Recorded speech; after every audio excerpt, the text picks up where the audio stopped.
Well, I think it's really in the stage manager that you understand the craft that it is to do theater, that it's not a simple artistry from the talent of the actors or the writer or even the director, but rather the craft of understanding how the machine that is a theatrical production works.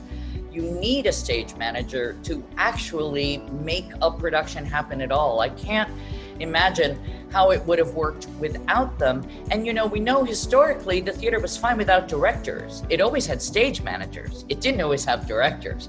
So I think it's important to keep that in mind, that the craft has driven our industry from the very beginning. I imagine in the Greek theater, there was someone on book. I imagine in the Greek theater, there was someone organizing, thinking through, and there's the artistry to that craft. I don't mean to separate them.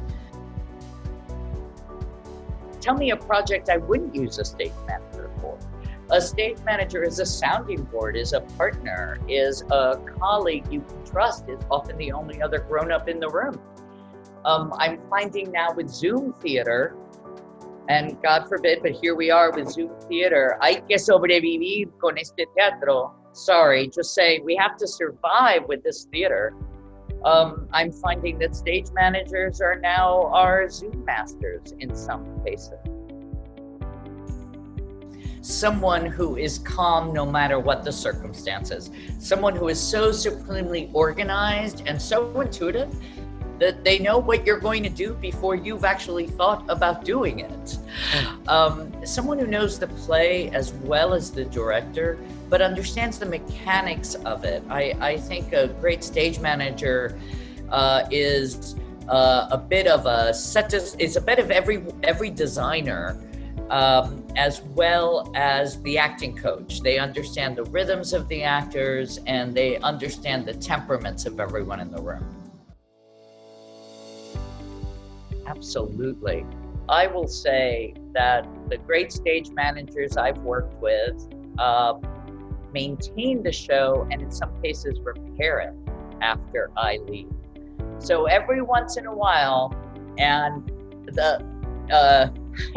every once in a while, you leave a show and you know there's an actor who's going to misbehave in some way.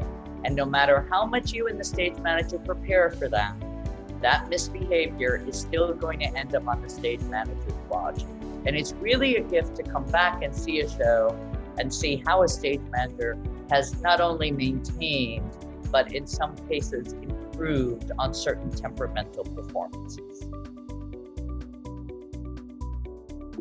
I actually have a lot of them. One was having a complete phobia about how I was going to stage a certain transition in a big production that involved a dinner scene and a lot of plates and moving around, the kind of detailed staging of props work that I'm often allergic to.